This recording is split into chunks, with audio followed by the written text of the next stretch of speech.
Just after 6:45 a.m. on October 25th, 1944, the night squalls off Samar began to thin. And the men of Task Unit 77.4.3 finally saw what their radar had been trying to warn them about. On the western horizon, through rain and gunmetal haze, grey shapes resolved into towers of superstructure and triple turrets. Within minutes, the reports solidified into a number that made no sense for a handful of escort carriers and tin can escorts. 4 battleships, 6 heavy cruisers, 2 light cruisers, 11 destroyers, 23 Japanese warships in all, bearing down on 6 slow CVEs and 3 thin-skinned destroyers that had never been meant to stand in front of a fleet. On the bridge of USS Johnston, Commander Ernest E. Evans listened as his Combat Information Center read off the contacts and ranges. Somewhere out in that grey wall was Yamato, the largest battleship ever built, with 18.1-inch guns that could lob a 1.5-ton shell over 20 miles. Her big gun salvo weighed more than Johnston's entire broadside. The destroyer under Evans' boots carried 5 5-inch guns, 10 torpedo tubes, and just enough armor to keep out splinters and bad weather. Against 23 ships like that, the arithmetic should have been hopeless. 1 tin can charging a line like that belonged in a war story, not in the morning plot of a real task unit. But the plot on the chart table was real enough. Taffy 3's 6 escort carriers were already turning away, their thin decks and slow screws dragging them across the sea at little more than escort speed. If they ran in a straight line, the center force would overtake them and crush them under long-range gunfire. If they sat still and tried to hide in rain and smoke, the Japanese could bracket them and walk salvos across the formation until there was nothing left but slicks of burning fuel and lifeboats. The problem was simple. The math was brutal. Evans had seen that kind of math in war games and staff papers for years. Destroyers were supposed to screen carriers, chase submarines, and, if necessary, launch torpedo attacks in concert with cruisers and battleships never alone. No Doctrine chart showed 1 Fletcher-class destroyer charging ahead of its own formation straight at 4 battleships and a pack of cruisers. But as the range numbers from the western horizon dropped, and the first towering plumes of Japanese ranging shots erupted out of the sea, Doctrine seemed farther away than the battleships themselves. Survivors later recalled that Evans didn't hesitate long. He looked out over the escort carriers behind him, small, slow, stuffed with aircraft that were just beginning to warm up on the decks. Then he looked back toward the gun flashes starting to flicker on the horizon. There was nowhere else for help to come from. Whatever bought those carriers 10 more minutes to launch planes and thicken the sky had to come from the thin grey hull under his feet. He stepped back into the pilot house and gave the order that would define his ship and his name for the rest of the war. While most of the task unit was still processing what 23 enemy warships meant, Evans ordered Johnston to lay smoke for the carriers and then turn into the attack. Engines at flank speed, bow knifing straight toward Yamato's line as if she were the lead element of an entire carrier task force instead of 1 tin can and 200-odd men. If a single destroyer charging 23 warships is the kind of World War II story you don't want to lose to time. Tap like and consider subscribing so these records keep reaching people who still care. You can't really understand why Evans gave that order until you know who he was. And what kind of tin can he had spent months turning into a fighting ship? Ernest E. Evans did not look like the kind of officer who backed away from trouble. Born in Oklahoma, part Native American and raised far from any ocean, he fought his way into the U.S. Naval Academy and then through a string of peacetime and early war assignments where one pattern kept repeating when there was a hard job to be done. Evans moved toward it. Shipmates remembered a quiet man with a flat voice, a bad temper for anything he considered cowardice, and a very simple idea of what a warship existed to do. When he took command of USS Johnston in 1943, he made that idea explicit. On the day the destroyer was commissioned, he told his new crew plainly that this was going to be a fighting ship, and that he fully intended to take her into harm's way. It was not a speech about survival. It was a promise about how he would use the thin grey hull tied up to the pier. Over the next year, drills on Johnston were not designed to make life easy. Gunnery crews practiced until their shoulders ached. Torpedo teams rehearsed snap attacks in bad weather. Damage control parties crawled through dark compartments, learning how long they could function in heat and smoke. By October 1944, the men of Johnston might not have known where they would be sent, but they had no illusions about how their captain meant to fight once they got there. Leyte Gulf was supposed to be the moment when the Imperial Japanese Navy finally broke its teeth on American firepower. General Douglas MacArthur had come back to the Philippines with hundreds of transports, thousands of troops, and a covering armada so large that some sailors joked there was more steel off Leyte than water. To most of the men on Taffy 3, the big questions about battleships and carrier duels felt like they were being answered somewhere else, by people with bigger decks and heavier guns. On paper, Task Unit 77.4.3 was not a strike force. It was an air support and escort group. 6 small escort carriers, Fanshawe Bay, St. Lo, White Plains, Kalinin Bay, Kitkun Bay, Gambia Bay. 3 destroyers, Johnston, Howell, Heermann, and 4 destroyer escorts. The carriers were converted merchant hulls with short decks and thin skins, designed to lug aircraft at convoy speed and put bombs and rockets on targets ashore, not to trade salvos with battleships. The destroyers and DEs were there to screen them from submarines and the occasional air attack. The American battle line, the cruisers and fast carriers that were built to meet a fleet head-on, were somewhere else. Admiral Halsey's fast carriers had charged north after a Japanese decoy carrier force. The old battleships that had crushed the southern Japanese column in Surigao Strait were too far away and pointed the wrong direction. Everyone assumed that the main Japanese center force, which had been savaged the day before in the Sibuyan Sea, was either sunk, retreating, or at least too damaged to be a factor. That assumption was wrong. Vice Admiral Takeo Kurita's center force had taken hits cruisers sunk, ships damaged, but the core of his line was intact. He still had 4 battleships, including Yamato, along with a screen of heavy and light cruisers and destroyers. In the dark, through narrow waters and thinly watched straits, that force slipped back toward the east, passed through the unguarded San Bernardino Strait, and came out into the Philippine Sea with one clear objective: drive down on the American invasion area and smash any thin-skinned shipping he could find. Taffy there happened to be standing in the way, measured in tonnage, guns, and armor. The comparison was ugly. A Fletcher-class destroyer displaced a little over 2,000 tons. Yamato displaced more than 60,000. A 5-inch gun could throw a 55-pound shell about 9 miles. Yamato's main battery could throw shells 30 times heavier, more than twice that distance. Escort carriers could make maybe 17 knots on a good day, into a calm sea. Japanese cruisers and destroyers could run them down at 30 knots or better.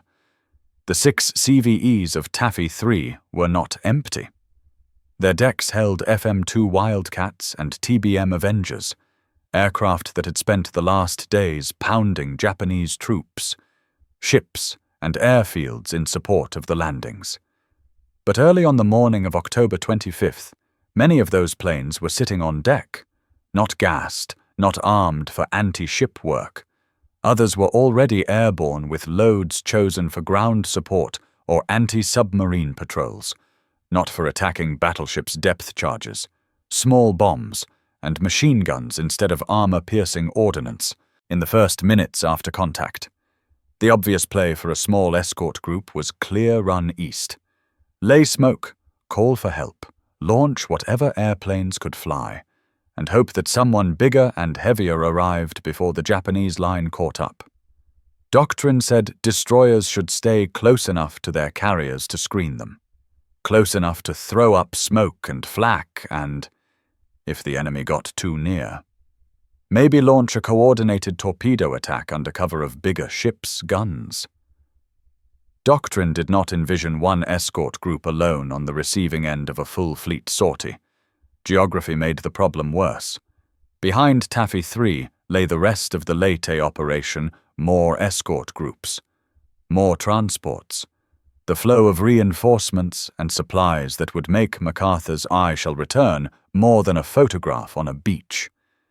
If Kurita punched through the screen in front of him, his battleships and cruisers could drive south and east, sinking slow, packed transports and fire support ships at will. Every minute that Taffy 3 delayed him was a minute more for invasion shipping to disperse or move. But every minute they stayed in front of him was another minute inside the envelope of heavy gunfire for the men on Johnston's bridge. The choices did not look like choices at all.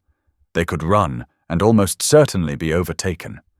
They could sit and be pounded apart from beyond the range of their own guns.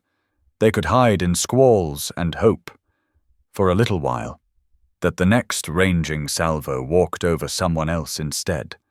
Somewhere between those bad options sat one that did not appear in any manual close the range as fast as possible, hit the enemy where his guns and armor were least efficient, and make so much violent, confusing resistance that the man on the other fleet's bridge started to doubt his own information.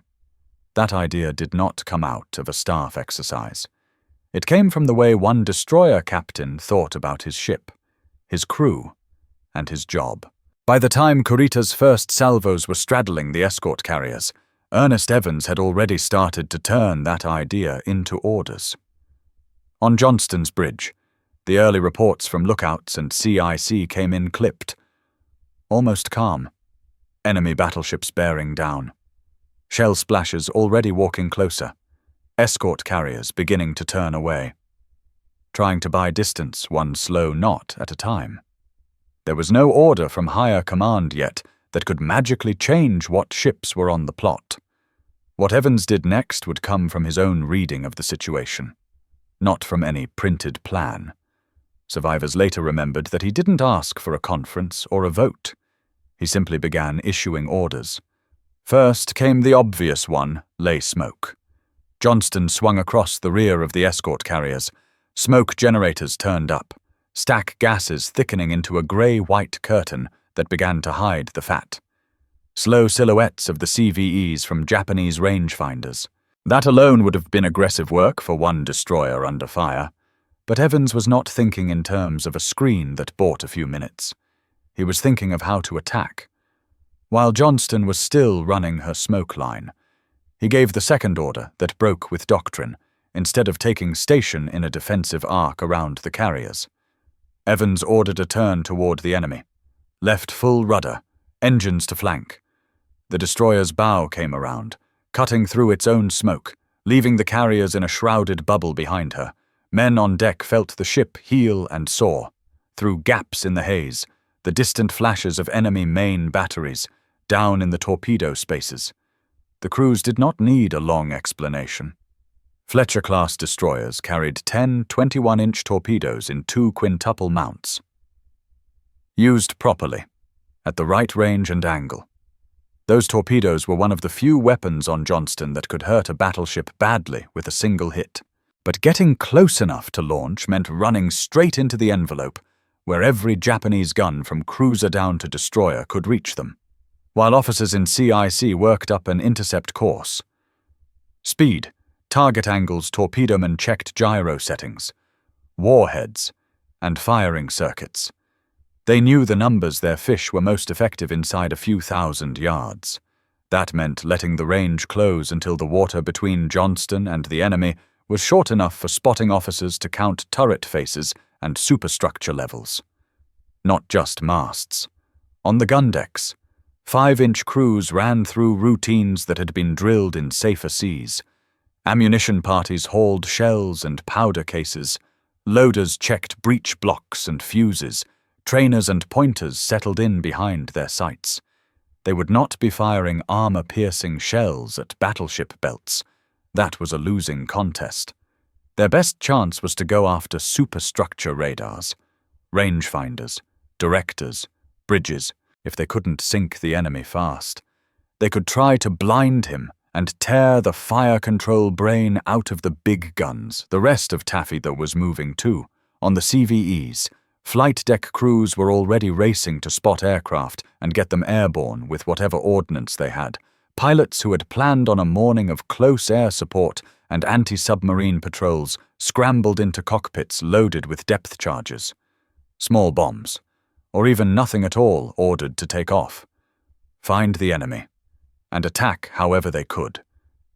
A TBM Avenger carrying depth charges was not an ideal ship killer, but a screaming dive and a string of explosions near a battleship's bow could still force a captain to turn. Slow, or at least think the Americans had more tools in play than they really did. Evans' idea depended on exactly that kind of confusion. If the Japanese believed they were facing nothing more than a single escort group, the math favored them so heavily that all they had to do was keep coming. If, instead, they were made to believe they were charging into the teeth of a larger carrier force, one with destroyer screens willing to throw themselves into torpedo runs, and air groups launching constant attacks, then the picture on Kurita's bridge might look very different. To make that lie believable, someone had to act like the spearhead of a major task force. Evans decided Johnston would be that spearhead. He did not ask his crew whether they agreed. The men at the guns and in the engine rooms understood their captain well enough by October 1944 to know what his intentions were from the way the decks vibrated and the courses changed. As Johnston broke from the relative shelter of Taffy 3's smoke and pointed her bow straight at the oncoming line of battleships and cruisers, the ship's company shifted from drills and routines into the reality they had been preparing for since commissioning. In the pilot house, Evans focused on the closing range numbers and the shape of the enemy formation. Behind him, somewhere in the squalls and smoke, 6 escort carriers and the rest of Taffy 3 were counting on one thin destroyer to hit hard enough and close enough to change the way 23 enemy warships saw the battle in front of them. The crazy part was not that he meant to attack. It was that he meant to attack as if Johnston were not a tin can at all, but the first hard punch from a much larger hand. The first enemy salvos came in before most of Taffy 3's sailors had even finished processing what they were looking at on the horizon. Great white columns of water leapt up out of the sea, hung for a moment like ghost towers, then collapsed in sheets that drummed against decks and superstructures. The Japanese gunners were still finding the range, walking their fire in. Each new brace of splashes bracketed the escort carriers more tightly. Out ahead of them now, Johnston was no longer a smudge inside the smokescreen. Her bow had punched through into clearer water, presenting a small, hard-running target to gun directors that had been trained to pick up cruisers and carriers, not a destroyer darting at flank speed. Ranges dropped quickly. 15,000 yards, 14, 13, at each report from CIC. Evans and his gunnery officers recalculated. Torpedoes were their one weapon that could put a real hole in a battleship. But not from this far out. The ship needed to get inside 10,000 yards closer, if possible to give the fish a decent chance at reaching something important before they ran out of run or were avoided. That meant another few minutes of charging straight at the largest concentration of naval gunfire any of them had ever seen. At around 13,000 yards, Evans gave the order for Johnston's 5-inch guns to open fire. They were not going to wait until they were inside torpedo range to start fighting. The forward mounts elevated and trained, their barrels swinging across a slice of grey sea until fire control picked out what they believed to be a leading heavy cruiser, one of the ships on the flank of the battleship line. The first salvo cracked out. 5 sharp reports in quick sequence, the shells arced high, their flight invisible to the men on deck but tracked by spotters. A few seconds later, small splashes appeared short and off to one side of the target. Corrections went back into the sights, bearing a few degrees left, elevation up. The next salvo landed straddling, some splashes beyond the cruiser, some short, on the third. They began to find the ship itself. Against a heavy cruiser's armor belt, a 5-inch high explosive shell was a nuisance. Against upper works bridge, rangefinders, radars, gun directors, it was lethal enough. Reports later indicated that Johnston's early fire raked superstructure, starting fires and knocking out at least one director. To the Americans on her decks, the exact details were less important than the simple fact that they were hitting something. As the range fell into 10,000 yards and then below, the enemy's shooting improved as well. Splashes began to appear closer to Johnston herself, not just around the carriers behind her.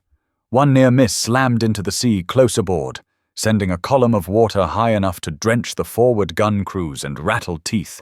Shrapnel from another burst whipped across the destroyer's decks, pinging off metal, shredding light gear, and punching into anything soft. The ship's doctor and corpsman started their own battle aft, working over the first wounded as word passed that there would be more. In CIC, the torpedo solution was converging. One of the leading Japanese cruisers, believed to be Kumano, was turning slightly to bring more guns to bear. That turn, that change in course and speed, created the kind of geometry torpedo officers lived for. If Johnston could close the range just a little more and turn her own bow to present the right angle, she could send a full salvo of 10 fish across the cruiser's projected track. Evans accepted the extra seconds under fire that would cost. He held course and speed, letting the range slip down to around 10,000 yards, then swung the ship to bring both port and starboard tubes into viable firing arcs. To Japanese observers, it might have looked like the destroyer was simply jinking under fire. To the men on Johnston, the turn had a very specific purpose line up the shot that could take the nose off a cruiser or worse. The torpedo crews had been waiting for this. As the firing angle steadied, mount captains checked their sights one last time, waited for the bearing they had been given, and then pulled their triggers in sequence. Tube doors banged. Compressed air roared, and heavy shapes surged forward and out into the green water, each leaving a white feather trail behind it as its engine engaged. 10 torpedoes fanned out across the sea, invisible beneath the surface, but very real in the minds of every man on that destroyer. They had just committed their most powerful punch. Now they had to stay alive long enough to see whether it landed. They did not have long to wait. Minutes later, observers reported a violent eruption under the bow of a leading cruiser. The front of the ship seemed to disappear in spray and smoke. When it cleared, the cruiser's bow was mangled, its forward turrets twisted and slack. The ship's speed fell away as damage control parties fought to keep her afloat. For Johnston, that was one small piece of good news in an ocean of bad. The enemy line adjusted. Other ships turned to avoid the area where torpedoes might still be running. Formation cohesion frayed as individual captains maneuvered to keep from sharing their consort's fate. Every change like that cost the Japanese speed and time, both of which Taffy 3 desperately needed. The cost to Johnston was coming due as well, as she completed her torpedo attack and continued to fire her 5-inch guns. The destroyer crossed into a zone where more and more enemy barrels could reach her. Heavy shell accounts differ as to whether from a battleship or a cruiser found its mark forward. The impact threw men off their feet, collapsed bulkheads, and shattered equipment. Another hit near the waterline opened the hull, letting the Pacific in where it was never meant to be. Speed dropped, not catastrophically at first, but enough for engineers to feel the difference in the deck plates. Reports filtered up, flooding forward, some loss of power to weapons and sensors, casualties mounting. Evans acknowledged each one, adjusted, and kept issuing orders. Damage control teams moved in, shoring bulkheads, rigging pumps, fighting to hold the ship together while she was still needed. Behind Johnston, the rest of Taffy 3 was now fully engaged in its own desperate part of the fight. Smoke screens thickened, CVEs turned and twisted as much as their slow hulls and limited rudder authority allowed. Aircraft clawed into the air in ones and twos, some armed with whatever bombs or depth charges happened to be nearest, others with nothing at all but machine guns and nerve. Pilots circled, climbed, then bored in on the oncoming enemy ships, instructed to attack anything with a rising sun painted on it, to Kurita and his flagship staff. The picture growing on their own plots did not look like a simple slaughter anymore. Torpedo wakes had been reported. A cruiser was damaged. The destroyers in front of them were not dodging and laying a thin defensive screen. They were charging and shooting as if they were the vanguard of a much larger force.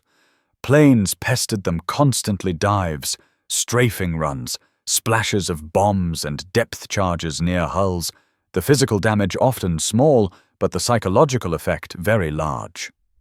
Phase 1 of Johnston's fight had done what Evans intended it had forced the enemy to react, to maneuver, to bleed time and attention. But the destroyer had paid for that disruption with steel and lives. She was no longer the clean, fast ship that had left the carriers minutes before.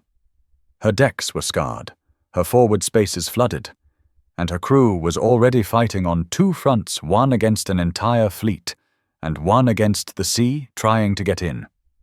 The question now was not whether Johnston had made an impact. It was how long a damaged tin can could stay in the center of a gun battle built for battleships, and how much more punishment she could absorb while still throwing punches back. When Johnston steadied out after her torpedo run, she was no longer the same ship that had charged through Taffy 3's smoke minutes earlier. Forward compartments were flooding. Some guns were out or degraded. Men who had started the morning at their stations were now in aid posts or lying still under blankets. But the enemy line was also no longer the same. A cruiser was mauled. The neat geometry of Kurita's formation had been bent and smeared by evasive maneuvers and the need to sort out damage. Evans could have taken that moment to slip back fully into the cover of smoke and rain, using what speed he had left to hug the carriers, throw up flak, and hope someone else stepped into the lead. Instead, as Johnston turned away from her torpedo run, he brought her back toward the main axis of the Japanese advance, putting his damaged destroyer between the enemy and the escort carriers behind him. He was not alone out there anymore. Howell and Herman had also charged, each captain independently coming to a similar conclusion about the value of a torpedo run and aggressive gunfire. But Johnston was the one that had already drawn serious punishment, and she remained one of the closest ships to the Japanese line. Her 5-inch guns kept firing, even with some directors damaged or out. Local control and manual training could still put shells into the air. The target list shifted from heavy cruisers to anything that was closing in on the CVEs, an advancing destroyer here. A cruiser turning in too sharply there. Each hit on enemy topside gear forced some officer on a Japanese bridge to deal with fires, casualties, or failing rangefinders instead of calmly walking salvos onto the retreating carriers. The favor was returned with interest. More heavy shells came in, some missing narrowly, others merging with Johnston's thin hull in concussions that felt like train wrecks. One hit knocked out the forward engine room, dropping the destroyer's speed and leaving her trailing a little more wake than she could afford. Another tore up the bridge, killing or wounding several key men and forcing Evans to shift his command position aft. From there, wounded and bleeding, he kept conning the ship. Orders were relayed by voice, messenger, and whatever phones still worked. There was no pretense now that Johnston was simply executing a clean piece of doctrine. She was surviving minute to minute, trading pieces of herself to buy time and disruption. Out to the east, the carriers were making the most of every minute bought. Aircraft swarmed overhead, attacking in whatever ad hoc patterns their fuel. Ordnance, and radios aloud. Avengers that had already dropped their bombs or depth charges made dry runs, screaming down toward battleships and cruisers to force them into turns and radical maneuvers. Wildcats stitched decks and bridges with machine gun fire. Anything to keep anti-aircraft gunners' heads down and add to the confusion. To the men on Johnston, the sight of American planes diving through flak to strike at ships 20 times their size was a reminder that they were not alone in this fight. To the Japanese trying to read the battle, the constant presence of aircraft felt like the calling card of a much larger carrier force. At some point in that chaos, Johnston became engaged in a close-range fight with enemy destroyers and cruisers pressing in. Accounts differ on the exact sequence. Battle reports were written later by shocked, exhausted survivors, but the pattern is clear. Whenever a Japanese ship edged in toward the vulnerable carriers, Johnston threw herself across its path if she could still make the angle. Her guns barked as fast as crews could feed them, chewing at upper works and gun mounts. The destroyer paid with more steel and blood each time. One enemy salvo wrecked most of the remaining topside control. Another punched into the after-engine room. Power failed in sections, came back partially, failed again as damage control parties struggled to route cables and feed pumps from whatever generators were still working. The list increased. Steering grew sluggish, yet the ship kept fighting. Damaged guns kept serving. Men kept carrying ammunition through smoke and twisted metal. At some point, Evans gave what amounted to his last general order about the ship's role. According to later testimony, he told his crew to give them everything you've got and made it clear that Johnston would not pull out so long as she could influence the battle. To some ears, that sounded like a death sentence.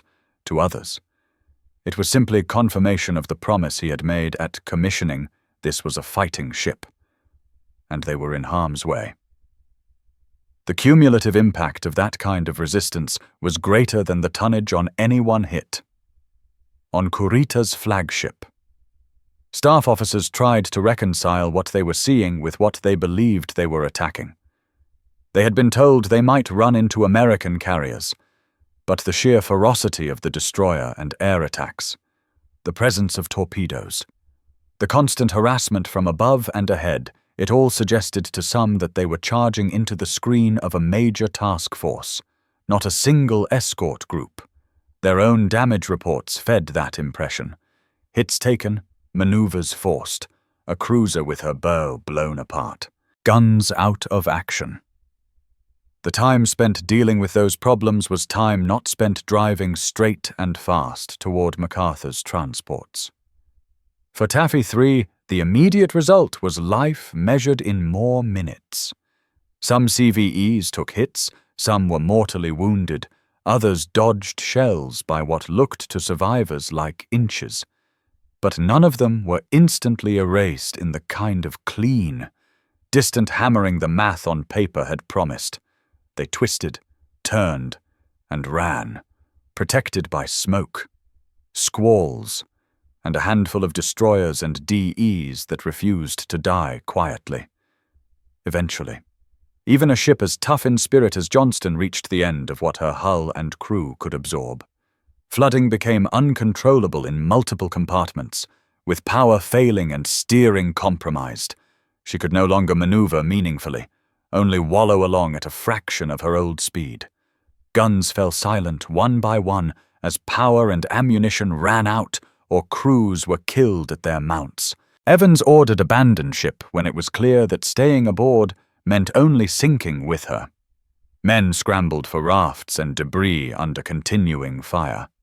Some recalled him still at or near his station, guiding the evacuation, refusing assistance for himself.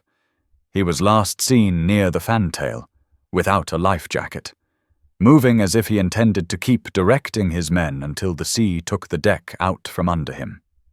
He did not appear on any of the rafts after Johnston went under.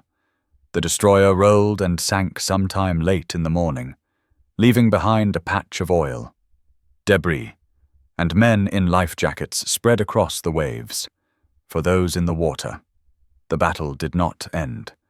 They watched other ships continue the fight, heard the distant rumble of guns, and waited for rescue that would not come for hours.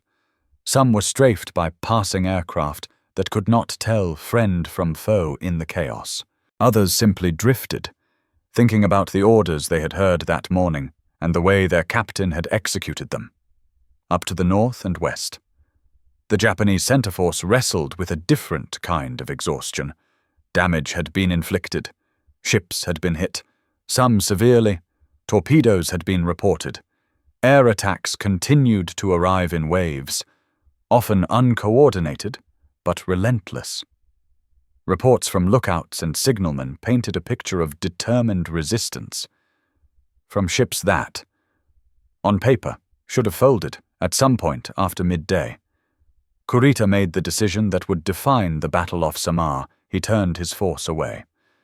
Instead of driving all the way in to scour the anchorage and support groups off Leyte, he reversed course and headed back into the waters he had come from.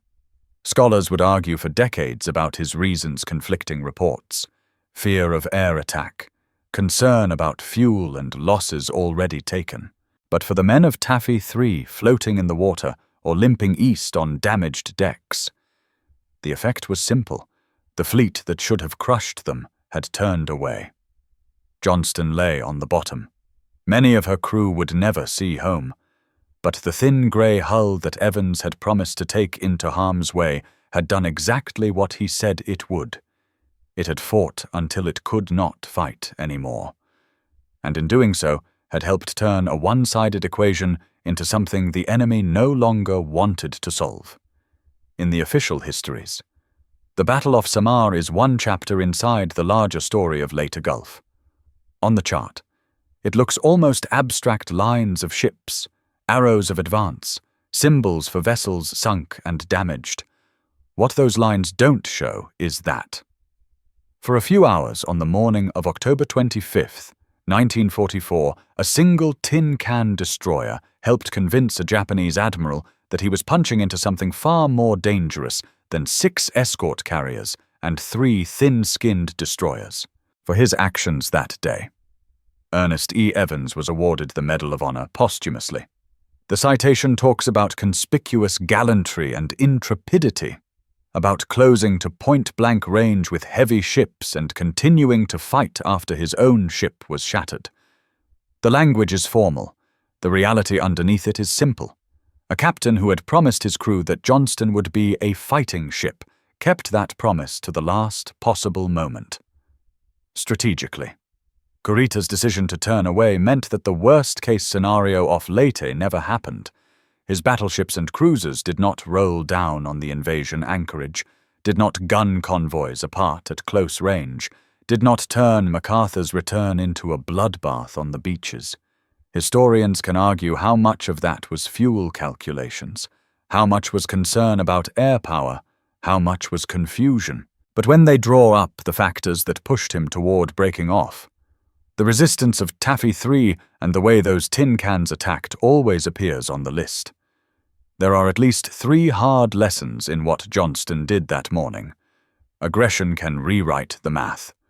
On paper, 23 warships should have swept 1 destroyer aside without slowing. In practice, closing the distance and striking first forced the enemy to spend time and attention surviving instead of killing. Perception is a weapon, by fighting like the screen of a major carrier force. Taffy 3 made Kurita question what he was really up against, and leadership sets the emotional tone. Evans didn't ask his men to believe in a speech. He showed them what he thought their ship was for, and the crew rose or fell with that standard. If stories like this one matter to you, stories where small ships and ordinary crews stand in front of impossible numbers, go ahead and hit like. And subscribe to WW2 Echo Stories so more people can find them. Before you head out, leave a trace of yourself under this video. Let us know where you're watching from, whether it's a Navy town in the States or far from the Pacific. If there's a sailor, Coast Guardsman, or merchant mariner in your family, you're welcome to name them there too, and say how Evan's choice looks to you now a last resort, a calculated gamble, or exactly what you expect from a fighting captain. Every comment is a reminder that men like the crew of Johnston are still being remembered by real people, in real places, long after their ship slipped under the waves.